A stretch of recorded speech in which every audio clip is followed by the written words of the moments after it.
Hello नमस्कार दोस्तों, कैसे हैं आप लोग। आशा करते हैं आप लोग बहुत बढ़िया होंगे, सकुशल होंगे।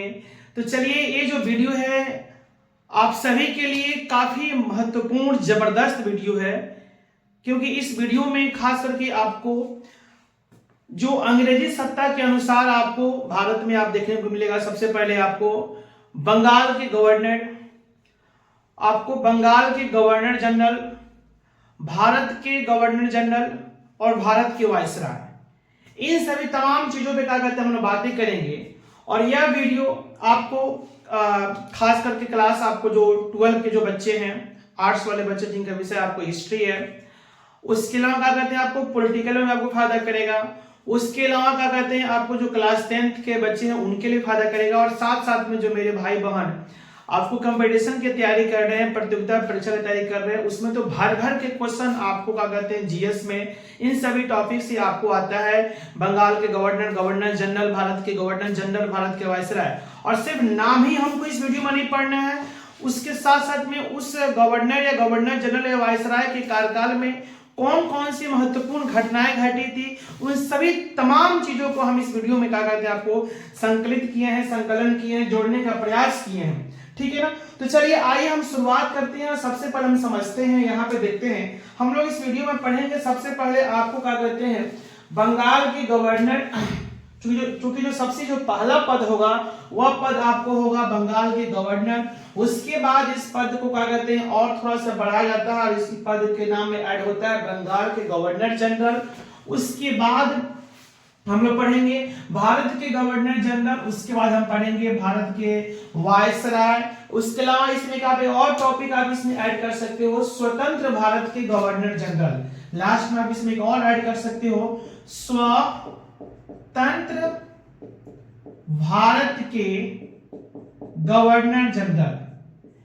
इन सभी नाम में क्या कहते हैं तमाम प्रकार के क्या कहते हैं आपको शासक देखने को मिलेंगे, है ना। आपको क्या कहते हैं अंग्रेज आपको पदाधिकारी आपको देखने को मिलेंगे, उनके कार्यकाल आपको देखने को मिलेगा, उनके कार्यकाल में महत्वपूर्ण घटनाएं आपको देखने को मिलेगा। ठीक है ना। तो सबसे पहले हम बात करते हैं, हम शुरुआत करते हैं बंगाल के गवर्नर से। बंगाल के गवर्नर से भी हम शुरुआत करें माय डियर। तो बंगाल के गवर्नर में आप सबसे पहले देखोगे, सबसे पहला गवर्नर आप देखोगे बंगाल का, जिसका नाम आता है आपको रॉबर्ट क्लाइव। जिसका नाम क्या आता है रॉबर्ट क्लाइव। 1757 से लेकर के 1760 तक इसका आपको क्या कहते हैं शासनकाल होगा। बंगाल के गवर्नर के रूप में रॉबर्ट क्लाइव का शासनकाल 1757 से लेकर के 1760 के बीच में होगा। उसके बाद हॉलवेट होंगे जिनका शासनकाल 1760 में ही होगा, मात्र आपको उसी साल भर के रूप में आपको देखने को मिलेगा। उसके बाद आपको गवर्नर होंगे वेंसिस्टार्ट जिनका शासनकाल 1760 से लेकर 1765 के रूप में आपको देखने को मिलेगा। उसके अलावा रॉबर्ट क्लाइव आप देखेंगे, फिर दोबारा यही रॉबर्ट क्लाइव फिर से आपको 1765 से लेकर के 1767 के बीच में रूप में देखेंगे। उसके अलावा क्या कहते हैं आप यहाँ पर देखोगे वेरेलिस्ट देखोगे, है ना, जिनका शासनकाल 1767 से लेकर के 1769 तक होगा। उसके बाद आपको कार्टियर को देखेंगे आप, जिनका शासनकाल 1769 से लेकर 1772 के रूप में होगा। उसके बाद आप लास्ट देखोगे, लास्ट बंगाल के गवर्नर होगा वारेन आपको हेस्टिंग्स, जिनका शासनकाल आपको 1772 से लेकर के 1774 के रूप में होगा। और 1774 के बाद से बंगाल के गवर्नर को आप बंगाल के गवर्नर जनरल के रूप में कन्वर्ट कर दिया जाएगा। लेकिन हम सभी के मन में सवाल उठ रहा है यहाँ पे कि भाई ये जो 1757 में कौन सी घटनाएं घटी थी और क्या हुआ था, गवर्नर कौन है। गवर्नर का मतलब आप यहाँ पे देख रहे हो खास करके कि अंग्रेजी सत्ता की ओर से वह शासक, अंग्रेजी सत्ता की ओर से वह शासक जो हमारे भारत पर और खास करके उस समय सिर्फ किस पर, बंगाल पर अपना शासन कर रहा है। अंग्रेजी सत्ता की ओर से वह आपको ऑफिसर जो क्या कहते हैं हमारे भारत पर खास करके बंगाल पर क्या कर रहा है, शासन कर रहा है। वहां के मालिक बन करके, वहां का पदाधिकारी बन करके बैठा हुआ है, मेन ऑफिसर बनकर बैठा हुआ है, जिसका नाम होगा क्या, गवर्नर। और जिसका आपको नाम होगा पहला गवर्नर रॉबर्ट क्लाइव, जो 1757 में। अब हम सभी के मन में यह भी देखने को मिल रहा है कि 1757 में कौन सी ऐसी घटनाएं घटी थी, है ना। हम सभी जानते हैं कि अंग्रेजी सत्ता की शुरुआत भारत में, ध्यान देना कि अंग्रेजी सत्ता की शुरुआत इसी 1757 से, ध्यान देना, भारत में अंग्रेजी सत्ता के, वीडियो ठीक ठाक हो रहा है ना, वीडियो ठीक हो रहा है ना माय डियर, हाँ ठीक है। हम सभी समझ रहे हैं यहाँ पे कि भारत में अंग्रेजी सत्ता की शुरुआत कहां से होगा, 1757 से होगा। और हम सभी जानते हैं कि भारत में अंग्रेजी हुकूमत का शासनकाल कब तक रहता है, 1947 तक रहता है। हम सभी जानते हैं कि 1757 से, इसी 1757 से रॉबर्ट क्लाइव के शासनकाल से लेकर के भारत में अंग्रेजी सत्ता का हुकूमत 1947 से होगा। टोटल यदि इसको आप काउंट करेंगे तो 1757 से 100 आप ऐड करोगे तो 1857, फिर आप उसमें 90 ऐड करोगे तो 1947, आपको टोटल समय हो रहा है 190 वर्ष। 190 वर्ष का करेगा अंग्रेजी हुकूमत, यहां पर देखने को मिलेगा, जिसको हम लगभग क्या बोलते हैं, 200 बरस का कहते हैं भारत में अंग्रेजों का आपको कहा जाता है शासन रहता है। लेकिन अब हम देखते हैं कि भारत में अंग्रेजी सत्ता की शुरुआत होता कैसे है। क्योंकि सबसे फर्स्ट आपको क्या कहते हैं, बंगाल के गवर्नर रॉबर्ट क्लाइव। हम चाहे तो यहाँ से फटाफट इन सभी के कार्यकाल को दिखाने की शुरुआत कर देंगे, इनके कार्यकाल में कौन कौन सी महत्वपूर्ण घटनाएं घटी थी उसको हम शुरुआत कर सकते थे। लेकिन हम ये देखने की कोशिश कर रहे हैं कि असल मायने में भारत में अंग्रेजी सत्ता का, अंग्रेजी हुकूमत का शुरुआत कैसे होता है। तो चलिए अब थोड़ा सा बहुत पीछे चलिए आप, और एक समय आता है 1498 का समय आता है, 1498 से भी थोड़ा सा हम और पहले चलते हैं, जब यूरोप महादेश के जितने सारे देश थे वह हमारे क्या कहते हैं, एशिया महादेश के साथ, खास करके भारत के साथ जब व्यापार करते थे। अब हम आपको कहानी को हम यही रोक देते हैं, 1757 को हम यही कह देते हैं कि भारत में अंग्रेजी सत्ता का हुकूमत 1757 से कैसे शुरुआत होता है। इसको समझने के लिए हमको चलना पड़ेगा 1498 के भी पहले चलना पड़ेगा। समझ में आ रहा है ना, इस चीज को यहीं पर रोक करके हम लोग आप बैक चलते हैं 1498 के पहले। तो कहानी कुछ ऐसी होती है कि जब आपको क्या कहते हैं, भारत में या खास करके जितने सारे आपको जो पूर्वी देश हैं, जो कि यूरोपीय महादेश की नजर में, यूरोप महादेश के जितना सारा देश है उन सभी की नजर में एशिया महादेश के जो खास करके जो देश होता है वह पूर्वी देश कहलाता है, और हम लोग की नजर में वो लोग क्या कहलाते हैं, पश्चिम। मैप में आप देखोगे तो यूरोप कंट्री जो आपको पश्चिम में आता है, इस यूरोप जो महादेश कंट्रीज जो है वो आपको पश्चिम साइड में आता है, और एशिया महादेश ये सब जो हम लोग जो है इधर क्या कहते हैं आपको पूर्वी देश होता है, ठीक है ना। तो यूरोपीय देशों के, यूरोप देश आपको क्या कहते हैं, एशिया देश महादेश, सॉरी एशिया देश नहीं, एशिया महादेश, जिसके खास करके आपको क्या कहते हैं जो भारत हो गया, इनके साथ ये लोग व्यापार आपको 1498 के लिए लोग पहले करता था लोग, समझ में आ रहा है। लेकिन उस समय यूरोप महादेश का जितना सारा देश था, जब हम लोग यहाँ लोग व्यापार करता था तो वह समुद्री मार्ग के माध्यम से लोग नहीं करता था। समुद्र के माध्यम से लोगों को मालूम नहीं थे कि हम भारत कैसे पहुंचेंगे। इतना अथाह समुद्र में लोग अभी तक क्या कहते हैं, लोग आया नहीं था भारत की ओर समुद्र मार्ग से। वो लोग क्या कहते हैं आपको स्थल मार्ग के माध्यम से यूरोप महादेश के जितना सारा देश था लोग, है ना, आप समझ सकते हैं पूरा आपको, जैसे कि आप दुनिया समझ सकते हो तो इधर क्या कहते हैं आपको यूरोप महादेश हो गया, इधर क्या कहते हैं आप समझ सकते हो कि आपको इंडिया हो गया। इधर के लोग इधर क्या कहते हैं आपको स्थल मार्ग के माध्यम से बाय रोड क्या कहते हैं लोग आता था लोग, जिसमें क्या कहते हैं आप लोग समझ सकते हो कि पूरा आपको क्या कहते हैं अफ्रीका महादेश से होते हुए क्या कहते हैं आपके लोग एशिया महादेश में एंट्री मारता था, है ना। उधर तो आपको क्या कहते हैं तुर्की, ईरान, इराक सब इस सब होते हुए क्या कहते हैं आप लोग यहाँ पे हमारे इंडिया आता था। लंबा समय लोगों को सफर करना पड़ता था, और लंबा समय सफर करने की वजह से फिर वहां से यहाँ आना, फिर यहाँ से माल को खरीदना, खास लोग मसाला के लेकर के लोग क्या कहते हैं व्यापार करता था, और फिर यहाँ से वहां सामान ले जाना, अपने देश में बेचना। अब समझिए कि अगर वहां के लोग यहाँ आता था, 5 रुपए का सामान ले गया, अब इंडिया से क्या कहते हैं लोग अपने देश में लेके जाना है, तो बीच में कई सारा देश आपको पड़ रहा है, उन सभी देशों को कुछ कुछ टैक्स देना पड़ता था। तब 5 रुपए का सामान को इंडिया में खरीदा, है ना, अब इंडिया से चला तो कई सारे देश को लंघते लंघते अपने देश पहुंचा, है ना। तो कई सारे देश को लांघते हुए अपने देश पहुंचा था। हर देश से मान लो ₹2, ₹4, ₹5, समझ सकते हो, समझाने के लिए हम कर रहे हैं, टैक्स उसको देना पड़ रहा है। और टैक्स देते देते देते जब अपने देश पहुंचता है तो वो देख रहेगा कि बाप रे, जो हम इंडिया से सामान खरीद के, भारत से जो हम सामान 5 रुपए खरीद के लाए हैं, ये सब टैक्स वगैरह सब देते होते है ना, हमारे सामान पड़ गया 100 रुपये। अब जाहिर बात है वो सामान 5 रुपए का नहीं हुआ, वो सामान 100 रुपए का हुआ, और फिर उसको अपने देश में बेचना है, नफा भी कमाना है ना। अब उस 5 रुपए का सामान को इतना रिस्क, उसके साथ साथ में ये भी जरूर नहीं था कि हम इधर से सामान हम खरीद के उधर ले जा रहे हैं तो बीच में हमारा सामान कहाँ रह सकता है, सेफ भी रह सकता है। इन लोगों का माल लुटा भी जाता था, है ना, आपको डकैती हो जाती थी, इन लोगों का आपको एक तरह से मतलब दिक्कतों का सामना करना पड़ता था, है ना। तो जिससे क्या कहते हैं वो 100 रुपए का सामान मान लो सामान हो गया आपको, है ना, इतना रिस्क से हम सामान ले गए, इतना समय हमको लगा, इतना मेहनत किए, तो जाहिर बात है और हम मेहनत किए तो दुगुना उससे पैसा कमाएंगे। अब 100 रुपए का सामान का कहते लो, आपने समझ सकते हो 150 में 200 में बेच रहा है। और 5 रुपए का सामान मान लो, समझ लो कि क्या कहते हैं आपको यूरोप महादेश के जितना सा देश उधर मान लो कि 200 बिका है। जायज बात है, वहां के लोग सामान को खरीदेगा नहीं, या खरीद रहा है तो वहां की अर्थव्यवस्था उनका क्या हो रहा है, बिगड़ रहा है। इन सभी चीजों को देखते हुए उन लोगों के दिमाग में सेट हो रहा था कि हम कैसे करें कि हम इस स्थल मार्ग को छोड़ करके हम क्या समुद्र मार्ग के माध्यम से हम भारत पहुंच सकते हैं, उधर के देश में पहुंच सकते हैं। तो इस तरह से शुरुआत करते हैं तो 2 व्यक्ति, आपको याद होगा वास्को डी गामा और कोलंबस। हालांकि कोलंबस क्या करते हैं, आपको उधर आपको चल जाते हैं, अमेरिका की ओर चल जाते हैं, है ना, और रेड इंडियन जैसे वो चीजों को खोज करते हैं, अमेरिका को रेड इंडियन कहते हैं, तो कहानी अलग है। और इस तरह से अब शुरुआत करते हैं Vasco da gamma. Vasco da gamma ये जिम्मा लेते हैं कि भाई हम क्या करेंगे, समुद्र मार्ग के माध्यम से हम भारत पहुंचेंगे।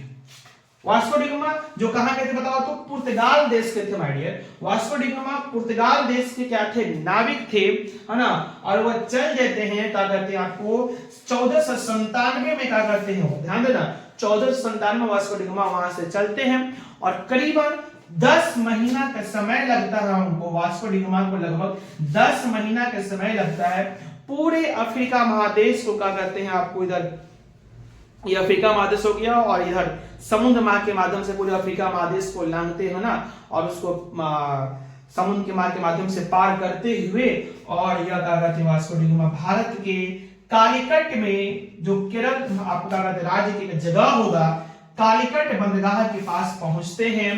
20 मई 1498 को वास्को डी गामा भारत पहुंचते हैं, जहां पे क्या करते हैं उनका स्वागत, उस समय कालीकट के शासक हुआ करते थे जिनका नाम था जमेरीन। कालीकट के शासक हुआ करते थे जिनका नाम था जमेरीन। जमेरीन के द्वारा क्या करते हैं वास्को डी गामा का यहाँ पे वेलकम किया जाता है। वास्को डी गामा यहाँ पे 26 मई 1498 को भारत पहुंच चुका है, और यहाँ पे आता है तो पूरे भारत को बढ़िया से घूमता है, भ्रमण करता है, और भर भर के यहाँ से मसाला वगैरह, बहुरत्न जितना सारा उसको सामान यहाँ से लेके जाना था, खास करके मसाला वगैरह, इन सब चीजों को अपने भर भर के नाव पर रखता है। मजा से क्या कहते हैं आपको आयत, कष्ट के साथ तो माध्यम से आया था, पूरा कष्ट उसका खत्म हो गया, और पूरा सामान यहाँ पर लाद करके जो जो उसको खरीदना था खरीद करके, और क्या कहते हैं अपने फिर नाव पर लाद देता है, और नाव पर लाद करके फिर वह समुद्र मार्ग के माध्यम से वापस अपने देश पहुंच जाता है। अब सोचने वाला बात है कि जब समुद्र मार्ग के माध्यम से जब क्या कहते हैं वो अपने देश पहुंचता है, तो बीच में कोई इसको रोक टोक करने वाला नहीं है, किसी देश को टैक्स वगैरह देने का आवश्यकता नहीं है, माल लुटाने का, चोरी होने का कोई डर भय नहीं है, कोई चीज नहीं है। वास्को डी गामा अपने देश पहुंचता है। इसलिए हम लोग बोलते हैं कि भारत की खोज, ऐसी थोड़ा सा हमको अजीब भी लगता है कि भारत की खोज वास्को डी गामा ने किया था 1498 में। ऐसे लगता है कि 1498 के पहले भारत कुछ था ही नहीं, ऐसे हम नहीं बोलेंगे। हम यह बोलेंगे कि भारत आने के लिए समुद्री मार्ग का खोज, यूरोप वासियों ने भारत आने के लिए समुद्र मार्ग के माध्यम से भारत आने के लिए 1498 में खोज किया था। समुद्री मार्ग के माध्यम से भारत पहुंचने के लिए आपको 1498 में इसका खोज किया गया था कि भारत 1498 में कैसे पहुंचे, आपको समुद्र मार्ग के माध्यम से इसका खोज हुआ था। उसके पहले कोई नहीं जानता था कि हम समुद्र मार्ग के माध्यम से कौन दिशा में भारत आपको है, कोई नहीं जानता था। माय डियर, अब होता क्या है कहानी आपको, हम आपको 1757 में अंग्रेजी सत्ता की शुरुआत होने के लिए आपको पहुंचा रहे हैं वहां पे, ठीक है ना। इसलिए हम उसको छोड़कर यहाँ पे हम आ चुके हैं, ठीक है ना, कहानी को थोड़ा और इंटरेस्टिंग करने के लिए। वास्को डी गामा जब यहाँ पे आपको आ चुका है, सॉरी अपने देश जा चुका है, वहां पे अब मान लीजिए यहाँ पे सामान 5 रुपए खरीदा था, खूब नाफा कमाएगा कितना, और 5 वाला सामान को आप मान लो कि 50 में बेचा, 40 में बेचा, फिर भी उसको 35 में आपको लाभ हुआ कि नहीं हुआ, 40 रुपया लाभ हुआ कि नहीं हुआ। और लोग पहले वही सामान 150 में 200 में खरीदता था, वही सामान आपको 40 में खरीद लिया, मजा आ गया, सबको लगा कि वाह हम भी भारत जाएंगे, समुद्री मार्ग के माध्यम से हम भी जाएंगे। अब सभी को, यूरोप महादेश के जितने सारे समृद्ध आपको क्या थे देशें थी, सबको भारत आने के होड़ लग चुका है। हम भी भारत, हम भी भारत, हम भी भारत जाएंगे, भारत में व्यापार करेंगे, वहां पर कोठी की स्थापना करेंगे, है ना, व्यापार करेंगे, अपने देश से सामान इधर से उधर अपना निर्यात आयात करेंगे, अपना मुनाफा कमाएंगे, अपना देश की अर्थव्यवस्था को बढ़ाएंगे।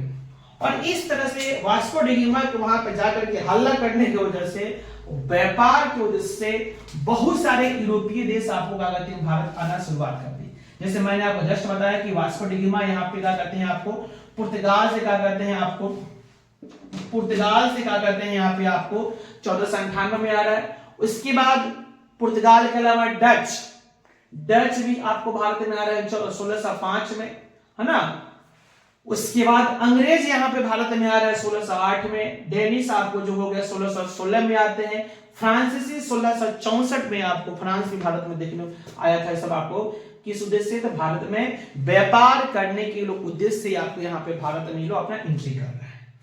इस सब उद्देश्य भारत में आपको आ रहे हैं, अपने अलग अलग जगहों पे क्या कर रहे हैं माय डियर, बताओ तो, कोठी की क्या कर रहे हैं बताओ तो, स्थापना कर रहे हैं, और वहां के लोकल शासकों को हरा करके क्या करते हैं, यहाँ पे उससे युद्ध करके हरा करके कुछ कुछ क्षेत्रों पे क्या कर रहे हैं, अपना शासन भी अपना धीरे धीरे कुछ कुछ देश आपको यहाँ पे कर रहे हैं।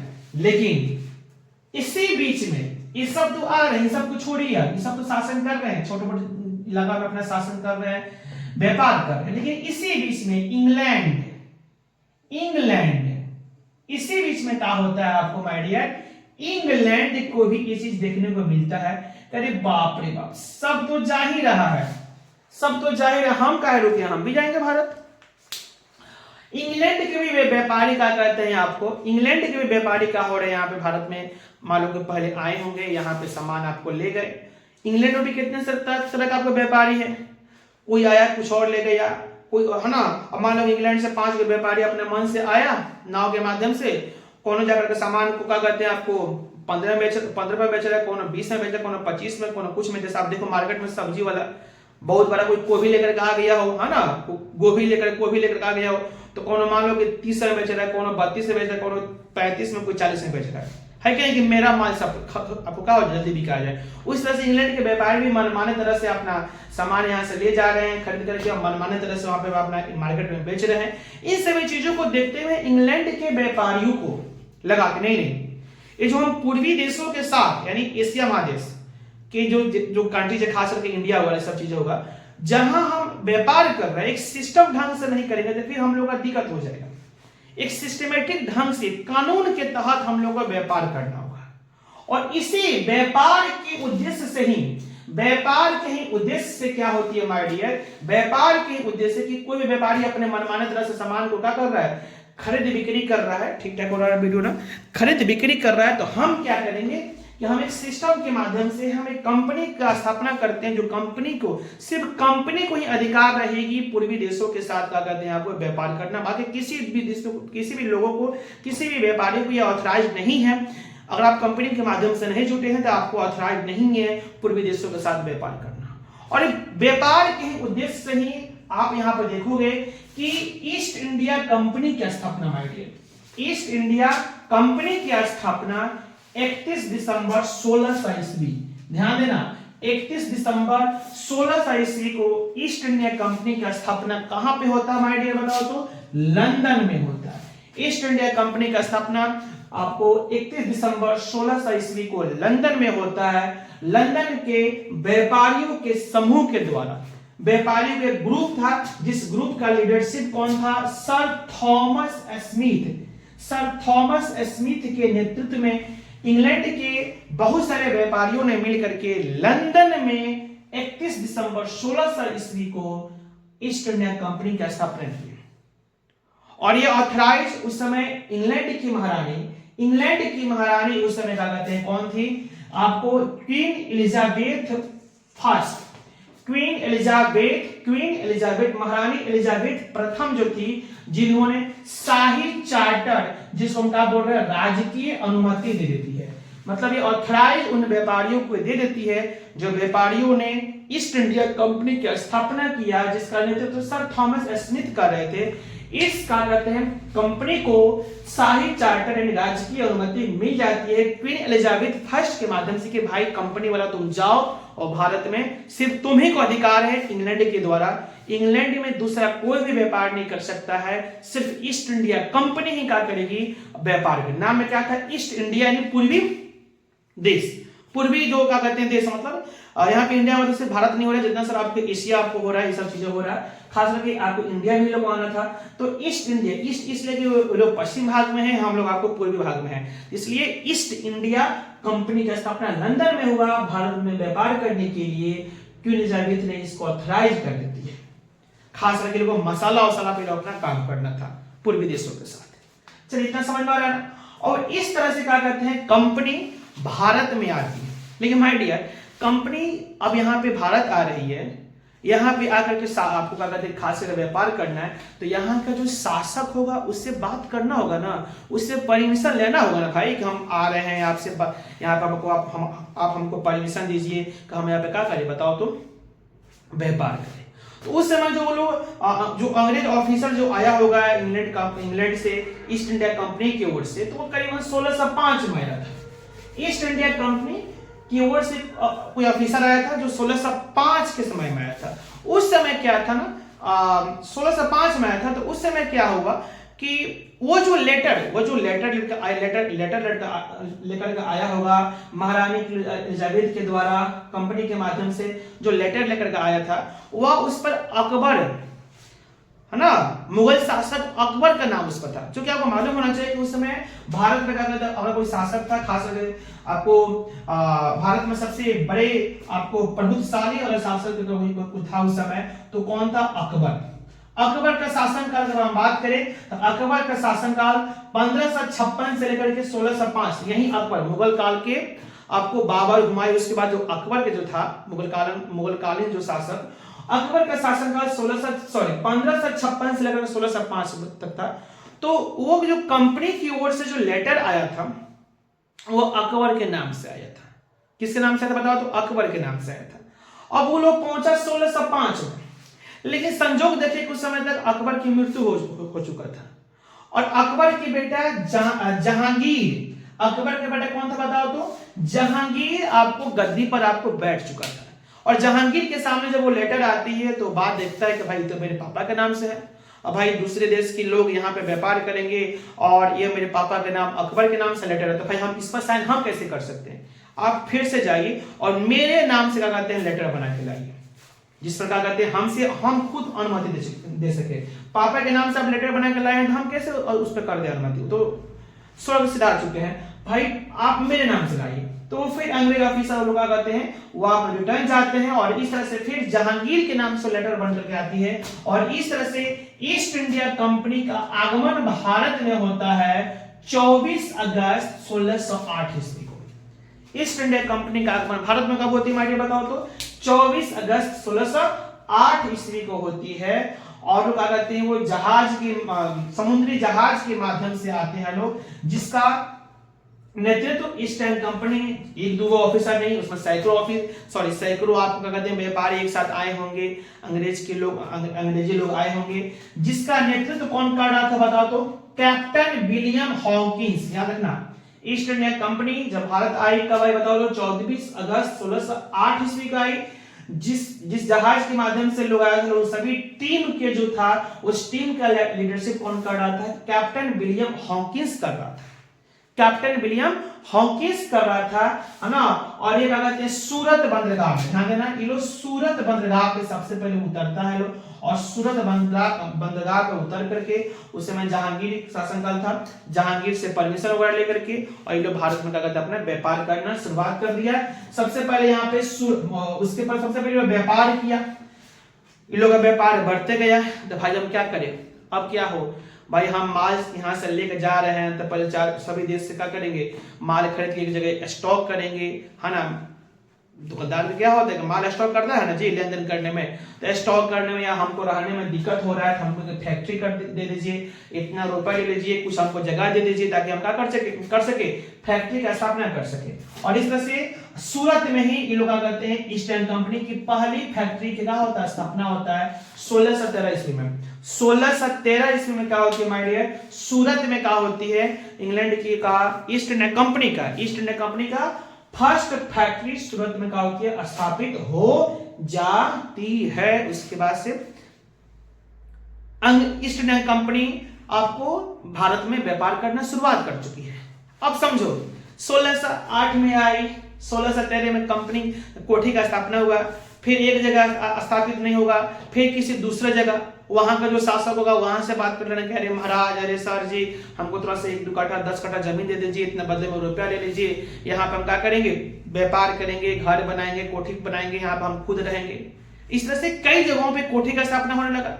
अब सर सोचो कि कोठी का स्थापना के साथ साथ में माल वहां पर है तो माल की रक्षा करना है। सर जी देखिए ना, माल का हमें रक्षा करना है, इसके लिए हमको फौज चाहिए और यहाँ के लोगों पर हमें विश्वास नहीं है, इसलिए क्या कहते हैं, हमको कुछ आदेश दीजिए कि हम अपने यहाँ से कुछ फौज यहाँ पे क्या कर सके, रख सके।